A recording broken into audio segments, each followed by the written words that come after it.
probereta. I hope I'm pronouncing it correctly. So how does this fungi work? So it lives inside the host cell, which is the plant in the soil, and this activates the latent genetic defense mechanism of that particular plant. So wait. When soil temperatures heat up to extremely hot conditions, the fungus triggers, which was the Curvularia protuberata, triggers the plant to release specific stress tolerating proteins and sugars. So what happens here, that the soil will not dry out or weaken in nutrition, but the plant thrive with underground cool rhizosphere being root structures active. So the root structures of that particular plant will remain active due to a rhizosphere created by the fungus by releasing specific proteins and sugars. And now let's understand that how this fungus stays inside the host. So imagine this is a plant cell, and this is a seed is actually inside, but let it be outside for in this case. Then the fungus would be present here, and whenever the seeds grow, the fungus would grow with that seed only onto the plant, and that's a more type of symbiotic relationship between this fungus and the plant, because the plant is being saved from extreme temperature and extreme soil, and the fungus is getting its nutrition by being fed by the plant. These kind of thing is happening here. And now let's move on. So first understand this framework. If we talk about large terrestrial animals, because till now on life on land we have already discussed about plants and microorganisms. Now moving on to cattle and large terrestrial organisms.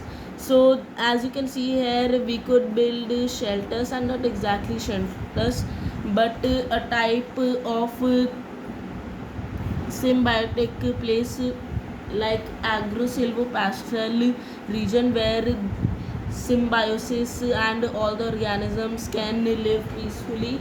Symbiosis can happen. So here the cattle and sheep, if they eat something, then they would excrete waste, and that waste would be fixed by the fish pond where the fishes will eat that waste, and then till the time when that goes to the soil and soil irrigation, and then towards the crops which they eat the grass, and then towards them only. So this nutrition cycles balances the balance of nature. And another thing is kalyanam. So just like our NCRT uses a lot of Indianized words, I've also included some of them. So it's like reseeding. Feeding large terrestrial herbivores, it's about that only. So they have complex gut biomes, you understand, different biosphere kind of thing, different places with different conditions. So they break down the tough seed coats due to their strong enzymes and acids present in their stomach during digestion. And the dung provides exact moisture and microbial matrix. So what happens here is that the dung of those large terrestrial herbivorous animals would release the seeds with the cell wall being dissolved. And this is about how the plant species, trees in wild grow. So when this all happens, the seeds get exact moisture by the plant to grow, and their dung also have many essential nutrients and microbes, microorganisms and bacteria, these kind of things. So this helps in animals being self-powered ecosystem restorers. So they restore the balance of ecosystem by their own. They eat the plant, they digest the seed coat, and then what they excrete leads to growth of the plant again, and also satisfied the human feeling of dan. So that's kind of religious thing, like ma'am earlier told about, we could do something which is followed and believed by people. Like building gaushalas is not only about keeping cows in safe environment, it also fulfills the religious needs and the religious thoughts of people. And so that nourishes the feeling of dan, which is charitable giving, and also supports animals being fed and festivals being celebrated. This is also a part of cultural significance. And next is Chayasthal thermal temples. So Chayasthal, as you can already understand, the shade place, Chayasthal. And thermal temples are thermal means something related to heat, and temples are a place to worship, means it's again something scientific inside religion.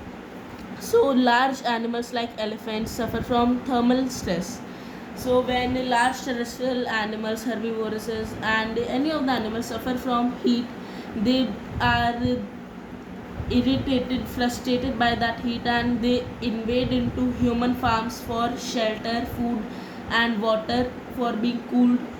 So the solution for this is geothermal shrines, which is living engineer. Making temples and shrines in that way without concrete would keep the surroundings and also the temple clean, with human needs of natural connection with nature being fulfilled. So these geothermal shrines would also include the areas for animals to rest in some cool places, like it would be including ponds and such things. So it would benefit us to support animals by making them survive in better conditions than extreme heat, and it also provides humans the dedicated thermal sanctuary and religious shrine, cool without wildlife encounters. So it would also stop wildlife encounters and fulfill the human need of shrine and that or religious thing. So here I have a plan for rural and urban city plans both, that how can this SDG be implemented, how can this idea be used in both the places. So for rural we have already discussed earlier that what we'll be doing, and now let's move on to city by recapitulating the rural first. So for rural we would use a solar fan which will push the hot air down towards the ground, and a biochar and mulch layer will cool the surface preventing erosion and will also hold the water avoiding the growth of weeds too. And the buried pipe will act as underground thermal battery, and this would function differently in winters, differently in summers. In summers it would absorb the excess heat which is not required by soil and the pipes, and in winter the stored heat will be released to keep the soil warm, and this would result in fertile soil whole year, less water loss, and carbon being restored for better growth of plants. And in city the plan is similar, but the implementation is bit different. So we will use biochar and concrete skin. So green walls is old and pre-existing way that we will add walls. We on walls of the buildings we will grow plants vertically. So that's an old way. This is about building biochar concrete skin walls. So the walls will not be of pure concrete, which would absorb heat at morning and radiate the heat back into night, keeping the city and the urban area full time hot. But it would use a great scientific mechanism. It would store the heat for winters instead of radiating it. So what happens in concrete, that concrete stores the heat at day and then releases it at